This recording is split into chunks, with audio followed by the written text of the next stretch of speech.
इस वीडियो में हम लोग बिहार बोर्ड क्लास 8 प्रश्नावली 8.2 का क्वेश्चन नंबर 1 से देखेंगे। पिछले वीडियो में हमने मूल्य बट्टा यानी छूट और बिक्री कर के बारे में जाना हुआ था, उसमें मैंने सूत्र भी बताया हुआ था और सूत्र को मैंने कम्युनिटी में भी पोस्ट कर दिया है, वहां से भी आप लोग जाकर देख सकते हैं। तो देखिए यहाँ पर प्रश्नावली 8.2 का क्वेश्चन नंबर 1 क्या कह रहा है। क्वेश्चन नंबर 1 कह रहा है, रोहित एक पुराना अलमीरा 6700 रुपया में खरीद कर उस पर 300 रुपया उसके मरम्मत में खर्च करता है। उसके बाद उसे वह 7500 रुपया में बेच देता है। उसका लाभ या हानि प्रतिशत ज्ञात कीजिए। तो चलिए इन क्वेश्चन को जो है हम समझते हैं अपने कॉपी में। तो यहाँ पर देखिए अध्याय 8 प्रश्नावली 8.2 और वर्ग है 8वीं। इसमें प्रश्न संख्या 1 कह रहा है, प्रश्न को सबसे पहले आपको समझना है। देखिए प्रश्न कह क्या रहा है। प्रश्न कह रहा है, रोहित एक पुराना अलमीरा 6700 रुपया में खरीद कर उस पर 300 रुपया उसके मरम्मत में खर्च करता है। यहाँ पर क्वेश्चन में कह रहा है रोहित जो है एक पुराना अलमीरा 6700 रुपया में खरीदता है और उस अलमीरा को जो है यहाँ पर मरम्मत कराने में यानी कि उनको सही कराने में, अलमीरा को सही कराने में उनको 300 रुपया का खर्च लगता है। उसके बाद कह रहा है उसे वह 7500 रुपया में बेच देता है। तो कह रहा है उसका लाभ या हानि प्रतिशत ज्ञात कीजिए। तो देखिए हम इसको किस तरह से हल करेंगे। सबसे पहले जो जो दिया है उसको हम लिख देंगे। तो यहाँ पर देखिए अलमीरा का यहाँ पर मूल्य दिया हुआ है, अलमीरा कितना का है 6700 रुपया का। तो यहाँ पर लिख देंगे अलमीरा का खरीद मूल्य, अलमीरा का खरीद मूल्य, खरीद मूल्य, अलमीरा का खरीद मूल्य कितना दिया हुआ है यहाँ पर देख लीजिए 6700 रुपया। तो लिख देंगे 6700 रुपया। और इसके बाद देखिए यहाँ पर इससे आगे कह रहा है उस पर 300 रुपया की मरम्मत में खर्च करता है। अब ये जो मरम्मत में खर्च होता है ये हमारा हो गया ऊपरी इसकी खर्च, इसको क्या कहेंगे ऊपरी खर्च कहेंगे। ये जो 300 रुपया खर्च हो रहा है तो यहाँ पर लिख देंगे अलमीरा का ऊपरी खर्च, ऊपरी खर्च बराबर कितना है 300 रुपया। तो लिख देंगे 300 रुपया। तो इसका क्रय मूल्य क्या हो जाएगा यहाँ पर पहले लिख देते हैं, इसके बाद हम आगे आपको समझाते हैं। यहाँ पर लिख देंगे अलमीरा का क्रय मूल्य, क्रय मूल्य, अलमीरा का क्रय मूल्य बराबर खरीद मूल्य, खरीद मूल्य प्लस ऊपरी खर्च, ऊपरी खर्च। जब इन दोनों को हम जोड़ देते हैं, खरीद मूल्य और ऊपरी खर्च को जब हम जोड़ देंगे तो हमारा अलमीरा का क्रय मूल्य निकल जाएगा। यहाँ पर जोड़ दीजिए इन दोनों को। यहाँ पर आप लोगों को याद रखना है खरीद मूल्य, यहाँ पर देखिए ये जो क्रय मूल्य होता है जो जितने दाम में खरीदा रहता है और उसके साथ साथ जो ऊपरी खर्च होता है, ऊपरी खर्च का मतलब ये हो गया कि या तो मरम्मत में खर्च हुआ होगा या भाड़े में खर्च हुआ होगा या किसी और चीज़ में खर्च हुआ होगा। तो वो जो खर्च होता है उन दोनों को हम जोड़ देते हैं तो हमारा क्रय मूल्य निकल जाता है। तो इसमें दो चीज़ों में खर्च हो रहा है, पहला तो ये खरीद में खर्च हो रहा है, खरीद मूल्य में यानी कि 6700 रुपया में ये खरीद रहा है और इसके साथ साथ ऊपरी खर्च इसका खर्च हो रहा है यानी कि मरम्मत कराने में इनको 300 रुपया खर्च होता है। तो इन दोनों को जोड़ दीजिएगा तो इसका क्रय मूल्य निकल जाएगा। तो यहाँ पर जोड़ दीजिए खरीद मूल्य है 6700 रुपया और प्लस में ऊपरी खर्च कितना है 300 रुपया। तो 300 रुपया को जोड़ दीजिए। अब इन दोनों को जब जोड़िएगा तो कितना हो जाएगा 6700 और 300 हो जाएगा 7000 रुपया। ये 7000 रुपया जो है ये इसका क्रय मूल्य हो गया। अब इसके बाद देखिए इसमें कह रहा है उसके बाद वह जो है 7500 रुपया में बेच देता है। देखिए खरीदे गए मूल्य को हम कहेंगे क्रय मूल्य और जब इसको बेच देता है तो वो होता है हमारा विक्रय मूल्य। तो यहाँ पर लिखेंगे अलमीरा का विक्रय मूल्य, विक्रय मूल्य, अलमीरा का विक्रय मूल्य बराबर कितना दिया है, ये जो बेच रहा है वो हो गया 7500 रुपया। लिख देंगे 7500 रुपया। अब देखिए इतना तो हमने लिख दिया। इसके बाद इसमें कह रहा है बेच देता है, उसका लाभ या हानि प्रतिशत ज्ञात कीजिए। तो इसमें आप लोगों को पता लगाना है यहाँ पर हानि हो रहा है या इसको लाभ हो रहा है। तो देखिए इसको लाभ हो रहा है या हानि हम किस तरह से पता लगाएंगे। तो सबसे पहले इसमें देखेंगे यहाँ पर देखिए इसमें बड़ा कौन सा है, क्रय मूल्य बड़ा है या विक्रय मूल्य बड़ा है।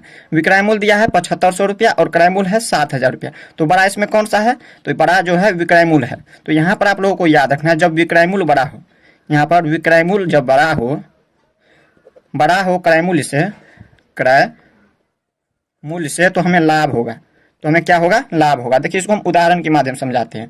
यहाँ पर मान लीजिए हम यहाँ पर पेन को जो है 5 रुपये में खरीद रहे हैं और इनको हम क्या कर रहे हैं 10 रुपये में बेच रहे हैं इन पेन को।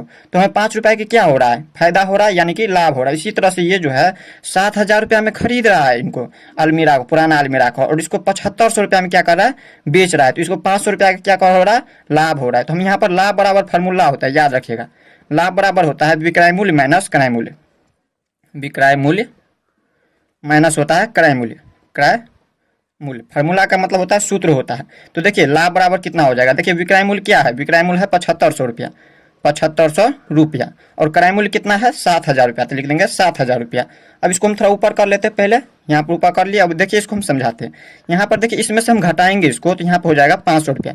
ये जो 500 रुपया है ये इसको लाभ हो रहा है। क्या हो रहा है? इसको लाभ हो रहा है यहाँ पर बेचने पर। यहाँ पर 7000 में यहाँ पर ये खरीद रहा है और 7500 में जब बेच रहा है तो इसको 500 रुपया का लाभ हो रहा है। तो इसमें क्वेश्चन में देखिए क्या कह रहा है, क्वेश्चन में कह रहा है लाभ या हानि प्रतिशत ज्ञात कीजिए। यहाँ पर प्रतिशत में ज्ञात करना है। अगर लाभ हो रहा है तो लाभ प्रतिशत ज्ञात करना है, और अगर हानि हो रहा है तो हानि प्रतिशत ज्ञात करना है। तो इसको लाभ हो रहा है तो लाभ प्रतिशत ज्ञात करेंगे।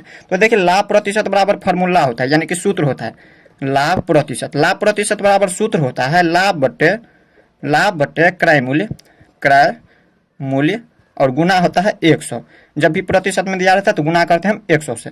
तो देखिए लाभ कितना है, इसको लाभ हो रहा है 500 रुपया, तो लिख देंगे 500, और बट्टे में क्रय मूल्य कितना दिया है, क्रय मूल्य यानी कि ये कितना में खरीद रहा है, तो 7000 में खरीद रहा है, तो 7000 रुपया क्या लिखेंगे यहाँ पर क्रय मूल्य, और इसके बाद गुना कर देंगे हम 100 से। अब इसमें हम काट लेंगे जो कट रहा है, तो यहाँ पर देखिए ये 2 शून्य से ये 2 शून्य कट गया, इसमें 1 शून्य से ये 1 शून्य कट गया, तो इसमें बच रहा है कितना, तो यहाँ पर ये देखिए अब नहीं कट रहा है, तो नहीं कट रहा है तो हम डायरेक्ट लिख देंगे यहाँ पर 5 और 10 को गुना करेंगे तो 5 धन के 50, और बट्टे में ये हो गया 7। यहाँ पर पीछे या लगाते थे, ऊपर बराबर के चिन्ह देंगे, और इसमें देखिए यहाँ पर 7 से जब हम 50 में भाग देंगे तो यहाँ पर देखिए हम दिखा देते हैं। यहाँ पर देखिए 7 से जब 50 में भाग दे रहे हैं तो कितना हो रहा है 7/1/7। तो यहाँ पर लिख देंगे 7/1/7, और ये प्रतिशत में निकालना था तो प्रतिशत में निकाल दिए, ये यानी कि इसको लाभ हो रहा है। 7/1/7% जो है इसको लाभ हो रहा है। तो इस तरह से हमने क्वेश्चन नंबर 1 को देख लिया। अब देख लेते हैं हम क्वेश्चन नंबर 2 को। अब देखिए क्वेश्चन नंबर 2 क्या कह रहा है। क्वेश्चन नंबर 2 देखिए एकदम आसान है, यहाँ पर आप लोगों को समझना है। क्वेश्चन में क्वेश्चन देखिए 2 कह रहा है प्रत्येक के लिए x, y और z का मान ज्ञात कीजिए। जहां जहां पर देखिए ये क्वेश्चन दिया इस तरह से, इसमें 5 क्वेश्चन है, पहला, दूसरा, तीसरा, चौथा और ये 5वां। इस 5 में जो है जहां जहां पर x, y, z है वहां वहां पे क्या करना है आपको, उसका मान ज्ञात करना है। जैसे यहाँ पर x है तो इसका x का मान ज्ञात करना है। तो हम किस तरह से ज्ञात करेंगे, तो सबसे पहले यहाँ पर समझिए इसको। देखिए ये है क्रम संख्या, क्रम संख्या इस तरह से दिया हुआ है 1 2 3 4 5, ये क्रम संख्या है। इस तरह से दूसरा नंबर में है यहाँ पर खरीद मूल्य। अब ये खरीद मूल्य क्या है, जैसे हम किसी वस्तु को खरीदते हैं, कोई सामान जैसे मान लीजिए 500 रुपया का खरीदे तो वो हो गया हमारा खरीद मूल्य। तो ये देखिए यहाँ पर जो है ये 1500 रुपया है खरीद मूल्य पहला का, दूसरा का इसी तरह से 240, इसी तरह से ये सभी क्या खरीद मूल्य में है। अब देखिए दूसरा नंबर के बाद तीसरा में यहाँ पर दिया है ऊपरी व्यय। ऊपरी व्यय ये रुपया में दिया है 320 रुपया, 20 रुपया, ये सभी क्या है ऊपरी व्यय है। यानी कि इसके अलावा किसी वस्तु को खरीदते हैं और उसमें जो मरम्मत कराने में या फिर भाड़ा में खर्च होता है वो सभी होता है हमारा ऊपरी व्यय में। तो ये हो गया हमारा ऊपरी व्यय। इसके बाद देखिए दिया है यहाँ पर क्रय मूल्य। देखिए यहाँ पर अगर हम किसी वस्तु को खरीदते हैं तो यहाँ पर देखिए खरीदे गए वस्तु जो है पूरा उसमें जितना खर्च होता है खरीदने में वो होता है हमारा क्रय मूल्य। जैसे यहाँ पर खरीद मूल्य और ऊपरी व्यय को हम जोड़ देते हैं तो हमारा निकलता है क्या, क्रय मूल्य निकलता है। इसके बाद यहाँ पर है विक्रय मूल्य। अब देखिए विक्रय मूल्य में हम समझते हैं, अब हम किसी वस्तु को जो अगर वापस हम बेचते हैं तो वो होता है हमारा विक्रय मूल्य। अब इसके बाद देखिए यहाँ पर दिया है लाभ। ये जो खरीद रहा है किसी वस्तु को और उनको वापस बेच रहा है तो इसको 280 रुपया की लाभ हो रहा है। इस तरह से ये लाभ दिया हुआ है। इसके बाद की ये हानि, ये रुपया में दिया है। अगर कोई हानि हो रहा है किसी वस्तु पे तो ये हो गया इस तरह से हानि में। इसके बाद है लाभ प्रतिशत में, ये हो गया लाभ प्रतिशत वाला, और ये हो गया हानि प्रतिशत में। तो अब चलिए इन क्वेश्चन को जो है समझते हैं हम अपने कॉपी में। तो यहाँ पर देखिए हमने क्वेश्चन नंबर फर्स्ट का, यहाँ पर देखिए फर्स्ट में जो दिया था उसको हमने लिख दिया है। खरीद मूल्य पहला नंबर में कितना दिया है 1500 रुपया, तो हमने यहाँ पर लिखा है खरीद मूल्य में 1500 रुपया। इसी तरह से यहाँ पर देखिए खरीद मूल्य के बाद दिया है ऊपरी व्यय। ऊपरी व्यय है 320 रुपया, तो यहाँ पर हमने लिख दिया है ऊपरी व्यय 320 रुपया। इसके बाद देखिए तीसरा में यहाँ पर देखिए यहाँ पर है लाभ। इसके अलावा ये दोनों तो दिया नहीं है, ये निकालना है एक्स वाई और जेड। यहाँ पर दिया है लाभ, लाभ दिया है 280 रुपया, रुपया में दिया है 280 रुपया, तो लाभ हमने लिख दिया 280 रुपया। और इसके बाद देखिए निकालना क्या क्या है इसमें देखिए सबसे पहले यहाँ पर क्रय मूल्य निकालना है। क्रय मूल्य ये एक्स है, इसको हमें निकालना है। इसके बाद विक्रय मूल्य निकालना है वाई, और इसमें यहाँ पर लाभ प्रतिशत दिया है जेड, तो लाभ प्रतिशत ये तीनों हमें निकालना है। तो यहाँ पर हमने लिख दिया है क्रय मूल्य एक्स हमें निकालना है, विक्रय मूल्य वाई हमें निकालना है, और लाभ प्रतिशत जेड हमें निकालना है। इन तीनों को क्या करना है हमें निकालना है। तो हम इसको किस तरह से निकालेंगे, तो देखिए सबसे पहले क्या करेंगे, इसमें क्रय मूल्य निकालेंगे। पहला क्रय मूल्य है एक्स, तो हम एक्स को निकालेंगे। तो यहाँ पर लिखेंगे क्रय मूल्य एक्स बराबर क्रय मूल्य एक्स बराबर क्या हो जाएगा। तो देखिए इसको हम किस तरह से निकालेंगे, इसमें हम क्या करेंगे, खरीद मूल्य में जो है ऊपरी व्यय को जोड़ देंगे तो हमारा निकल जाएगा क्रय मूल्य। तो यहाँ पर इन दोनों को जोड़ दीजिए तो हमारा क्रय मूल्य निकल जाएगा। तो यहाँ पर खरीद मूल्य पहले एक में लिख देते हैं, खरीद मूल्य जोड़ ऊपरी व्यय।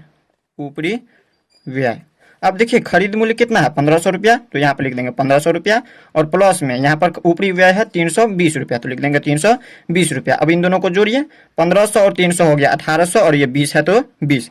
ये जो 1820 रुपया है ये हो गया इसकी क्रय मूल्य, ये क्या निकल गया क्रय मूल्य। अब इसके बाद निकालना है हमें विक्रय मूल्य। अब देखिए विक्रय मूल्य को y माने हैं तो y बराबर निकालना है हमें, विक्रय मूल्य निकालना है विक्रय मूल्य। विक्रय मूल्य बराबर क्या हो जाएगा, तो देखिए विक्रय मूल्य हम किस तरह से निकालेंगे, तो देखिए विक्रय मूल्य बराबर हम क्या करेंगे, ये जो निकाले हैं ये हमारा क्रय मूल्य है, ये क्या है ये क्रय मूल्य है, और विक्रय मूल्य निकालने के लिए हम क्या करेंगे, क्रय मूल्य में लाभ को जोड़ देंगे, क्रय मूल्य प्लस लाभ कर देंगे। यहाँ पे लिखेंगे क्रय मूल्य प्लस लाभ। अब ये जो हम निकाले हैं यहाँ पर देखिए इसमें क्रय मूल्य कितना दिया हुआ है, इसमें क्रय मूल्य हमारा निकल चुका है 1820 रुपया, तो यहाँ पर लिख देंगे 1820 रुपया, और इसके बाद प्लस का चिन्ह लगाए तो प्लस का चिन्ह लगाएंगे, और लाभ हमें हो रहा है 220 रुपया का, तो यहाँ पर लिख देंगे 80 है 280 रुपया, इस तरह से लिख दिए 280 रुपया। अब इन दोनों को जोड़ दीजिए, यहाँ पर 1820 में हम 280 को जोड़ेंगे तो यहाँ पर हो जाता है 2100 रुपया। अब ये जो 2100 रुपया हो गया ये हमारा विक्रय मूल्य निकल गया, और इसके बाद देखिए यहाँ पर निकालना है लाभ प्रतिशत में निकालना है। देखिए ये लाभ दिया है रुपया में, और हमें प्रतिशत में लाभ को निकालना है, तो प्रतिशत में किस तरह से निकालेंगे, तो यहाँ पर लिखेंगे लाभ प्रतिशत, लाभ प्रतिशत, इसको हमने Z माना है तो यहाँ पर Z बराबर लिख देंगे। देखिए लाभ प्रतिशत का सूत्र होता है, यानी कि फॉर्मूला होता है इनका, लाभ बट्टे में क्रय मूल्य, नीचे हमेशा क्रय मूल्य होगा याद रखिएगा, क्रय मूल्य, और गुना कर देंगे हम 100 जब भी प्रतिशत में निकालना हो तो देखिए लाभ हमें पता है, लाभ कितना है, यहाँ पर 280 रुपया का लाभ हो रहा है, तो यहाँ पर लिख देंगे 280, और बट्टे में क्रय मूल्य, इसका क्रय मूल्य निकला हुआ है, यहाँ पर देखिए क्रय मूल्य निकाले हैं 1820 रुपया, तो यहाँ पर लिख देंगे 1820 रुपया, और गुना कर देंगे हम 100 से। अब इसको हम क्या करेंगे, काट लेंगे, इसको हम क्या करेंगे काटेंगे, तो यहाँ पर देखिए ये शून्य से ये शून्य कट गया, और इसके बाद हम इसको काटेंगे तो यहाँ पर 2 से काटेंगे तो 14 दूनी के 28, और इसको अगर 2 से काटते हैं तो यहाँ पर 91 दूनी के 182। अब इसको हम अगर 7 से काटते हैं तो 7 दूनी के 14, और इसको 7 से काटेंगे तो 13 सत्ते के 91, 13 बार में ये 91 कट गया। अब इसमें देखिए कोई संख्या नहीं कट रहा है, तो हम क्या करेंगे इसमें लिख देंगे 100 को 2 से गुना करेंगे तो 100 दूनी के 200, और बट्टे में ये 13 है तो 13। अब देखिए इसको हम क्या करेंगे, 13 से हम क्या करेंगे 200 में भाग देंगे, 13 से जब हम 200 में भाग देंगे तो यहाँ पर आ जाएगा 15.38। अब देखिए इसमें हम भाग देखे और हम दिखा देते हैं, यहाँ पर देखिए हमने पहले से भाग दे दिया है और आपको दिखाते हैं। तो यहाँ पर देखिए हमने यहाँ पर 13 से जो है 200 में भाग दिया है, देखिए इस तरह से ये कट रहा है, लेकिन ये पूरा पूरी कभी भी नहीं कट रहा है। देखिए यहाँ पर ये 7 जो है वापस आ रहा है, तो इसमें जब इतना आ रहा है इसको हम काट रहे हैं तो आप लोगों को याद रखना है दशमलव के बाद जो है इसमें से 2 से 3 संख्या को लिखा जाता है, तो हमने इसमें 2 संख्या को लिख दिया है, 3 और 8 लिख दिया 15.38, यहाँ पर लिख दिया 15.38, इस तरह से हमने इसको भाग दे दिया है। तो इस तरह से हमने यहाँ पर पहला नंबर देख लिया। अब देखिए दूसरा नंबर में देखिए क्या दिया हुआ है, यहाँ पर देखिए दूसरा नंबर में दिया है, इसका खरीद मूल्य दिया है 240 रुपया, ऊपरी व्यय दिया है 20 रुपया, और इसके बाद देखिए यहाँ पर क्या दिया है, इसके बाद हानि दिया है 10%। तो इसमें एक्स, ये एक्स क्या है क्रय मूल्य है, तो ये एक्स क्रय मूल्य हमें निकालना है। इसके बाद विक्रय मूल्य वाई है, तो ये हमें विक्रय मूल्य वाई निकालना है। और इसके बाद देखिए जेड किसको माने हैं, तो हानि रुपया में, ये हमें जेड निकालना है। तो इसको हम चलिए पहले लिख देते हैं जो दिया है, और उसके बाद हम निकाल लेंगे। हमने दूसरा नंबर में जो दिया था उसको हमने लिख दिया है। दूसरा नंबर में देखिए यहाँ पर क्या क्या दिया है, दूसरा नंबर में जो है खरीद मूल्य दिया है 240 रुपया, तो हमने यहाँ पर लिखा है खरीद मूल्य को 240 रुपया। इसके बाद क्या दिया है, तो इसके बाद देखिए यहाँ पर दिया है ऊपरी व्यय दिया है यहाँ पर 20 रुपया, तो यहाँ पर हमने ऊपरी व्यय में लिख दिया है 20 रुपया। और इसके बाद क्या दिया है इसमें, यहाँ पर देखिए इसके बाद दिया है हानि, डायरेक्ट हानि दिया है 10%, तो हानि में हमने लिख दिया है 10%। और इसके बाद निकालना क्या क्या है इसमें, तो यहाँ पर देखिए निकालना क्या क्या है दूसरा नंबर में, एक्स निकालना है। ये एक्स क्या है, क्रय मूल्य है, तो यहाँ पर हमने लिख दिया है क्रय मूल्य एक्स हमें निकालना है। और इसके बाद देखिए यहाँ पर निकालना है वाई, ये y निकालना है, और y क्या है, ये विक्रय मूल्य है, तो यहाँ पर विक्रय मूल्य लिखते हैं, y बराबर हमें निकालना है। और तीसरा हमें क्या निकालना है, यहाँ पर देखिए ये जेड क्या है, हानि है, तो हमें हानि निकालना है हमें। तो इस तरह से हम निकालेंगे। तो देखिए इसमें जो है जैसे जैसे दिया हुआ था वैसे वैसे हमने लिख दिया, और इसको निकालेंगे किस तरीका से, तो देखिए सबसे पहले हमें इसमें क्रय मूल्य निकालना है। क्रय मूल्य हमें एक्स निकालना है, तो क्रय मूल्य हम किस तरह से निकालेंगे, तो क्रय मूल्य यहाँ पर लिख देंगे क्रय मूल्य, डायरेक्ट लिख दीजिए क्रय मूल्य। क्रय मूल्य बराबर हमने पहला नंबर में क्या किया था, खरीद मूल्य प्लस ऊपरी व्यय किया था, तो इसी तरह से इसमें भी करेंगे, हम खरीद मूल्य और ऊपरी व्यय को जोड़ देंगे। खरीद मूल्य कितना है 240 रुपया, तो लिख देंगे 240 रुपया, और प्लस में इसको जोड़ देंगे हम कितना, ऊपरी व्यय को, ऊपरी व्यय है 20 रुपया। जब इन दोनों को हम जोड़ देते हैं तो हमारा निकाल जाता है क्रय मूल्य। क्रय मूल्य कितना हो जाता है 240 और 20 कितना होता है 260 रुपया, ये इसका क्रय मूल्य निकल गया। अब इसके बाद क्या निकालना है, इसके बाद हमें निकालना है विक्रय मूल्य। अब विक्रय मूल्य y बराबर हमें किस तरह से निकालेंगे, तो यहाँ पर लिख देंगे पहले विक्रय मूल्य, और विक्रय मूल्य y बराबर हम किस तरह से निकालते हैं, तो विक्रय मूल्य y बराबर देखिए यहाँ पर आप लोगों को याद रखना है, जब यहाँ पर हानि में दिया रहे तो हम यहाँ पर लिखेंगे क्रय मूल्य, और यहाँ पर इसके बाद देखिए दो तरीका से हम निकाल सकते हैं, इसमें दो फार्मूला लगा सकते हैं। या तो पहले आप इस तरह से लगा सकते हैं, क्रय मूल्य गुने यहाँ पर लिख देंगे हानि, यहाँ पर 100 माइनस हानि प्रतिशत, और बटा में लिख सकते हैं यहाँ पर कितना 100। और दूसरा फार्मूला हम इस तरह से यूज कर सकते हैं, दूसरा हम इस तरह से भी निकाल सकते हैं, क्रय मूल्य और गुना में हम लिख देंगे कितना, सॉरी गुना कहते हैं घटाओ, यहाँ पर घटाओ का चिन्ह लिख करके यहाँ पर दे देंगे हानि, यहाँ पर लिख देंगे हानि। अब देखिए इन दोनों में क्या अंतर है, इस दोनों में कुछ भी अंतर नहीं है। यहाँ पर देखिए इन दोनों को 100 से काट दीजिएगा तो डायरेक्ट यहाँ पर हो जाएगा माइनस हानि प्रतिशत। तो हम इस तरह से हम निकाल सकते हैं, इन दोनों में से देखिए दोनों विधि से हम निकाल करके दिखा देते हैं आपको। पहले हम इस तरह से निकालते हैं, इस पर निकालते हैं, इसके बाद दूसरा हम इस पर निकाल देंगे। तो यहाँ पर देखिए इसमें क्रय मूल्य कितना है, क्रय मूल्य दिया हुआ है, निकला हुआ है हमारा 260 रुपया, तो यहाँ पर लिख देंगे 260 रुपया।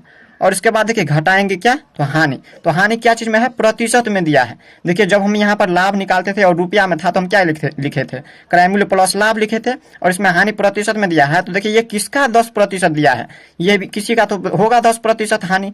तो ये जो है 260 रुपया में ये 10% हो रहा है हानि इसको, तो यहाँ पर लिख देंगे 260 का 10%, ये हानि हो रहा है इसको। तो यहाँ पर देखिए यहाँ पर अब इसको हम सोल्व करेंगे तो 260 और माइनस है तो माइनस, 260 है तो लिख देंगे 260, और का मतलब गुना, और ये 10%, इसको प्रतिशत से जब हम बाहर करेंगे तो 10 बटे में लिख देंगे 100। अब देखिए इसमें हम काट लेंगे जो कट रहा है उसको, यहाँ पे ये शून्य से ये शून्य और ये शून्य से ये शून्य, तो डायरेक्ट इसमें कितना बच रहा है, 26 रुपया बच रहा है। तो यहाँ पर क्या लिखेंगे, 260 में से हम घटा देंगे 26 को, ये जो 26 रुपया हो रहा है ये क्या हो रहा है, इसको हानि हो रहा है। तो यहाँ पर देखिए 260 में से हम यहाँ पर 26 को घटाएंगे तो यहाँ पर हो जाएगा कितना, 234 रुपया। ये जो 234 रुपया निकला है ये हमारा विक्रय मूल्य निकाला है। तो पहला तो हम इस तरह से निकाल सकते हैं, और दूसरा हम अगर इस तरह से इस पर निकालेंगे तो इसमें क्रय मूल्य यहाँ पर लिख देंगे, या इस तरह से अगर निकालेंगे तो क्रय मूल्य कितना है इसमें 260 रुपया, तो लिख देंगे 260 रुपया। देखिए यहाँ पर क्रय मूल्य लिखा हुआ है 260 रुपया, 260 लिख दिए, और गुना यहाँ पर 100 है तो लिख देंगे 100, और हानि प्रतिशत कितना है 10%, तो यहाँ पर हम घटा देंगे 10% को, और बट्टे में 100 है तो लिख देंगे 100। अब इसको हम सोल्व करेंगे तो इसको सोल्व जब करेंगे तो यहाँ पर देखिए 260 है तो लिख दीजिए 260, और गुना का चिन्ह, 100 में से हम 10 को माइनस करेंगे तो 90, और बट्टे में ये 100 है तो 100। अब देखिए इसमें हम ये शून्य से ये शून्य काट दिए और ये शून्य से ये शून्य काट दिए, तो यहाँ पर 26 नंबर के कितना होता है, 26 नंबर का होता है 234 रुपया। तो यहाँ पर देखिए इस तरह से भी विक्रय मूल्य निकल गया 234 रुपया, और इस तरह से जब निकाले हैं तो इस तरह से भी निकल गया 234 रुपया। तो जो भी विधि आपको अच्छा लगे उस तरह से आप निकाल सकते हैं। और इसके बाद देखिए विक्रय मूल्य भी हमने निकाल लिया, अब निकालना है हानि। हानि क्या चीज में निकालना है, रुपया में, ये हमारा प्रतिशत में दिया है और रुपया में निकालना है। तो ऐसे भी पता चल चुका है हानि कितना रुपया है, तो यहाँ पर 26 रुपया का हानि हो रहा है, इस तरह से भी निकाल लिए हैं। और दूसरा हम फॉर्मूला पर इसको निकाल सकते हैं हानि, यहाँ पर निकालेंगे हानि। हानि बराबर किस तरह से निकालेंगे, तो यहाँ पर हानि बराबर फार्मूला होता है, याद रखिएगा, ये आप लोगों को याद रखना है, क्रय मूल्य माइनस विक्रय मूल्य, क्रय मूल्य और घटाओ लिखेंगे विक्रय मूल्य। ये फार्मूला हमने कम्युनिटी पोस्ट में डाल दिया है, कम्युनिटी में पोस्ट कर दिया है फार्मूला को, सूत्र को, आप लोग वहां से भी देख सकते हैं। तो देखिए क्रय मूल्य कितना है, क्रय मूल्य 260 रुपया है तो लिख देंगे 260, और इसमें से हम घटा देंगे विक्रय मूल्य को, विक्रय मूल्य कितना निकला है 234 रुपया, तो घटा देंगे 234 रुपया को। 234 रुपया को जब हम घटाएंगे तो यहाँ पर निकलेगा कितना, 26 रुपया। ये जो 26 रुपया निकला है ये क्या निकला है, हानि निकला है। तो इस तरह से दूसरा नंबर भी देख लिया। अब देखिए तीसरा नंबर में क्या दिया है, तीसरा में देखिए इसी तरह से यहाँ पर देखिए खरीद मूल्य दिया है 500 रुपया, इसके बाद क्या दिया, ये 575 क्या है, क्रय मूल्य है, तो क्रय मूल्य दिया हुआ है, और इसके बाद ये 125 क्या है, लाभ है रुपया में, तो ये लाभ दिया, ये तीनों दिया हुआ है। निकालना क्या क्या है, ऊपरी व्यय निकालना है x, और इसके बाद ये विक्रय मूल्य y है तो ये विक्रय मूल्य निकालना है, और इसके बाद क्या निकालना है, z यहाँ पर है, तो ये z क्या है, लाभ है, तो लाभ प्रतिशत हमें z निकालना है। तो चलिए जो जो दिया है उसको हम लिख देते हैं, और जो निकालना है उसको हम निकालेंगे। तो चलिए इनको लिख लेते हैं हम अपने कॉपी में। देखिए तीसरा नंबर में जो जो दिया है उसको हमने लिख दिया। तीसरा नंबर में क्या क्या दिया हुआ था, देखिए तीसरा नंबर में जो है 500 रुपया ये खरीद मूल्य दिया हुआ था। यहाँ पर देखिए खरीद मूल्य जो है 500 रुपया दिया था, तो हमने लिख दिया है खरीद मूल्य में 500 रुपया। और इसके बाद देखिए यहाँ पर दिया है क्रय मूल्य, क्रय मूल्य में यहाँ पर दिया है, क्रय मूल्य ये दिया हुआ है 575 रुपया, तो क्रय मूल्य में हमने लिख दिया 575 रुपया। और उसके बाद देखिए डायरेक्ट यहाँ पर दिया है लाभ, लाभ रुपया में दिया 125 रुपया का, तो यहाँ पर 125 रुपया लिख दिया लाभ। और निकालना क्या क्या है इसमें, तो यहाँ पर देखिए क्या क्या निकालना है। पहला तो हमें ऊपरी व्यय निकालना है, x निकालना है। दूसरा यहाँ पर विक्रय मूल्य, यहाँ पर देखिए लिख दिया है ऊपरी व्यय x हमें निकालना है। और दूसरा यहाँ पर विक्रय मूल्य y हमें निकालना है, तो विक्रय मूल्य y लिखेंगे, y निकालना है। और तीसरा यहाँ पर हमें क्या निकालना है, तो तीसरा में यहाँ पर देखिए z हमें निकालना है, ये z हमें निकालना है लाभ प्रतिशत, तो यहाँ पर हमने लिख दिया लाभ प्रतिशत बराबर निकालना है। तो देखिए हम इसको भी किस तरह से निकालेंगे, जिस तरह से निकालते हैं इसी तरह से इसको भी निकालेंगे। तो सबसे पहले हमें निकालना है ऊपरी व्यय, ऊपरी व्यय यहाँ पर लिख देंगे ऊपरी व्यय। ऊपरी व्यय बराबर आप लोगों को किस तरह से निकालना है, तो देखिए क्रय मूल्य में से जो है खरीद मूल्य को घटा देना है। क्रय मूल्य में से जब हम खरीद मूल्य को घटा देंगे तो हमारा ऊपरी व्यय निकल जाएगा। तो यहाँ पर लिख देते हैं क्रय मूल्य, घटा खरीद मूल्य, खरीद मूल्य। तो देखिए यहाँ पर क्रय मूल्य कितना दिया है 575 रुपया, तो लिख देंगे 575 रुपया और घटा देंगे इसमें से कितना 500 रुपया को, खरीद मूल्य को घटा देंगे। तो देखिए इसमें से घटा रहे हैं तो कितना हो रहा है 75 रुपया। ये जो 75 रुपया है ये इसकी ऊपरी व्यय निकल गया। ये क्या निकल गया, इसकी ऊपरी व्यय निकल गया। अब इसके बाद हमें क्या करना है, इसके बाद जो है हमें विक्रय मूल्य निकालना है। ऊपरी व्यय तो निकल गया इसका 75 रुपया, इसके बाद हमें विक्रय मूल्य y बराबर निकालना है। तो विक्रय मूल्य हम किस तरह से निकालेंगे, यहाँ पर लिखेंगे विक्रय मूल्य, विक्रय मूल्य बराबर ये y हमने माना था y बराबर निकालना है। तो विक्रय मूल्य हम किस तरह से निकालते हैं, जिस तरह से पहला नंबर निकाले हैं दूसरा नंबर निकाले हैं उसी तरह से इसमें भी निकालेंगे। विक्रय मूल्य बराबर लिखेंगे क्रय मूल्य, क्रय मूल्य। और इसमें देखिए लाभ निकला हुआ है, इसमें क्या है लाभ दिया है, हानि दिया था तो हम हानि में क्या किए थे घटाए हुए थे हानि को, और इसमें लाभ दिया है तो यहाँ पर लिख देंगे प्लस में लाभ। क्या लिख देंगे प्लस में लाभ। तो देखिए क्रय मूल्य हमें पता है, क्रय मूल्य कितना दिया 575 रुपया, तो लिख देंगे 575 रुपया और इसमें प्लस का चिन्ह लगाए तो प्लस का चिन्ह और लाभ। ये सूत्र होगा, ये याद रखिएगा आप लोगों को, ये कहीं से हम नहीं लिख रहे हैं, ये सूत्र है, इसी पर बनेगा ये विक्रय मूल्य। जब भी निकालना हो तो जब भी निकालना हो तब नहीं, यहाँ पर लाभ दिया रहे तब जाकर के हम प्लस में लाभ देंगे। अगर यहाँ पर हानि में दिया रहे तो हम यहाँ पर घटा देंगे हानि। तो देखिए यहाँ पर यह 575 और प्लस में लाभ कितना है 125 रुपया, तो लिख देंगे 125 रुपया। अब इन दोनों को जोड़ दीजिए, 575 और 125 को जोड़िएगा तो निकल जाएगा 700 रुपया। ये 700 रुपया क्या निकला है, इसका विक्रय मूल्य निकला है, ये विक्रय मूल्य निकल गया। इसके बाद क्या निकालना है हमें, लाभ प्रतिशत निकालना है। लाभ प्रतिशत हम किस तरह से निकालेंगे, देखिए यहाँ पर लिखेंगे लाभ प्रतिशत बराबर सूत्र होता है लाभ बटे में क्रय मूल्य, क्रय मूल्य और गुना में 100। अब देखिए यहाँ पर लाभ तो हमें पता चल चुका है, लाभ पहले से दिया हुआ है, लाभ 125 रुपया का हो रहा है तो लिख देंगे 125। और क्रय मूल्य हमने निकाल लिया है, क्रय मूल्य कितने पहले से दिया है, क्रय मूल्य कितना है 575, तो लिख देंगे 575 और गुणा कर देंगे हम इसमें 100 से। प्रतिशत में निकालना है इसलिए हम 100 से गुणा कर देंगे। अब इसमें हम काटेंगे इनको, इस तरह से काट लीजिए। अब इसमें देखिए किस तरह से हम काटेंगे इनको, तो देखिए पहले हम इसको 5 से काटेंगे, 5 से काटेंगे तो 5 एकान 5 और इसमें हम 5 एकान 5, इसमें 2 और ये 5 5 25, यानी कि 115 पंचे के 575 और इसको हम 5 से काटेंगे तो 25 पंचे के 125। फिर ये 5 से कट रहा है, 5 से काटेंगे तो यहाँ पर 23 बार में कट जाएगा, 23 पंचे के 115 और इसको हम काटेंगे तो 5 25। तो यहाँ पर हम लिख देंगे नीचे लिख देंगे 5। अब ये कहीं नहीं कर रहा है तो हम लिख देंगे 5 को हम 100 से गुना करेंगे तो 500 और बट्टे में ये 23 है तो लिख देंगे 23। अब इसमें हम क्या करेंगे 23 से इसमें भाग दे देंगे 500 में। जब 23 में 500 से भाग देंगे तो कितना हो जाएगा, 23 से 500 में आप लोगों को भाग दे करके देख लेना है। जब 23 से 500 में भाग दीजिएगा तो यहाँ पर आ जाएगा 21.17 बट्टे में 23 और ये प्रतिशत में निकालना था तो प्रतिशत में निकाल दिया। ये हमारा क्या निकल गया, लाभ प्रतिशत निकल गया। लाभ प्रतिशत 21.17 बटे 23 निकल गया। अब है चौथा नंबर। अब देखिए हम वीडियो को स्किप करके पहले क्वेश्चन को लिख लेते हैं, इसके बाद हम आगे आपको समझाते हैं। अब देखिए 4 नंबर में जो दिया था हमने वीडियो को स्किप करके लिख लिया। अब हम आगे आपको समझाते हैं। देखिए 4 नंबर में यहाँ पर दिया हुआ है बुक में, आपके बुक में खरीद मूल्य दिया है यहाँ पर देखिए 9,000 रुपया 4 नंबर में, तो हमने खरीद मूल्य में लिख दिया है 9,000 रुपया। और उसके बाद देखिए यहाँ पर दिया हुआ है ऊपरी व्यय दिया है 200 रुपया, तो ऊपरी व्यय हमने लिख दिया है 200 रुपया, ये ऊपरी व्यय दिया हुआ है 200 रुपया। और उसके बाद देखिए यहाँ पर दिया है विक्रय मूल्य, इसके बाद देखिए यहाँ पर विक्रय मूल्य दिया है 7200 रुपया, तो हमने विक्रय मूल्य में लिख दिया है 7200 रुपया। निकालना क्या क्या है इसमें, तो यहाँ पर देखिए निकालना क्या क्या है, क्रय मूल्य निकालना है हमें, क्रय मूल्य एक्स हमने यहाँ पर लिख दिया, क्रय मूल्य एक्स निकालना है। और इसके बाद देखिए यहाँ पर 4 नंबर में जो है वाई, ये हानि है, वाई क्या है हानि रुपया में, तो ये हमें हानि निकालना है। और इसके बाद देखिए यहाँ पर जेड क्या है हानि प्रतिशत में, तो ये हानि रुपया में निकालना है और ये हानि प्रतिशत में निकालना है। तो देखिए हम किस तरह से इसको निकालेंगे। सबसे पहले हमें क्या करना है, क्रय मूल्य निकालना है और क्रय मूल्य निकालने के लिए हम क्या करते हैं खरीद मूल्य प्लस ऊपरी व्यय। तो यहाँ पर लिखेंगे क्रय मूल्य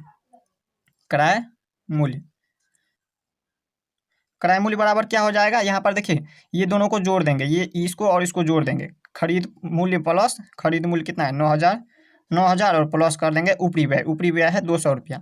जब इन दोनों को जोड़ दीजिएगा तो क्रय मूल्य निकल जाएगा, तो कितना हो गया 9200 रुपया हो गया क्रय मूल्य, ये हमारा क्रय मूल्य निकल गया। इसके बाद निकालना है हानि हम किस तरह से निकालते हैं, यहाँ पर लिखेंगे हानि। और हानि बराबर फार्मूला होता है, यानी कि सूत्र होता है, क्या होता है सूत्र इसका, हानि बराबर सूत्र होता है क्रय मूल्य माइनस विक्रय मूल्य। तो क्रय मूल्य माइनस विक्रय मूल्य लिख देंगे, क्रय मूल्य और माइनस कर देंगे विक्रय मूल्य, ये इसका सूत्र होता है हानि बराबर। तो देखिए क्रय मूल्य दिया हुआ है इसमें, देखिए निकाले हुए अभी निकाले हैं, तो क्रय मूल्य निकला है 9200 रुपया, तो लिख देंगे 9200 रुपया और घटा देंगे इसमें से किसको, तो विक्रय मूल्य को घटाएंगे, तो विक्रय मूल्य कितना है 7200 रुपया, तो लिख देंगे 7200 रुपया। अब जब हम 9200 में से 7200 को घटाएंगे तो ये 2000 जो है निकल जाएगा हानि। अब देखिए ये जो 2000 रुपया निकला है ये क्या निकला है, हानि निकला है। इसका सूत्र होता है हानि बराबर क्रय मूल्य माइनस विक्रय मूल्य। जब क्रय मूल्य देखिए हम जो है यहाँ पर क्या कर रहे हैं, क्रय मूल्य का मतलब जिसमें हम खरीद रहे हैं जिस दर में, तो हम 9200 रुपया में क्या कर रहे हैं, हम खरीद रहे हैं और 7200 रुपया में इसको हम वापस बेच रहे हैं। तो यहाँ पर 2000 रुपया की क्या हो रहा है, हमें हानि हो रहा है। तो यहाँ पर हानि हमने निकाल लिया। अब यहाँ पर इसी हानि को जो है हानि प्रतिशत में निकालना है। देखिए हानि प्रतिशत, तो हानि प्रतिशत हम किस तरह से निकालते हैं, तो हानि प्रतिशत बराबर सूत्र होता है, इसका भी सूत्र होता है।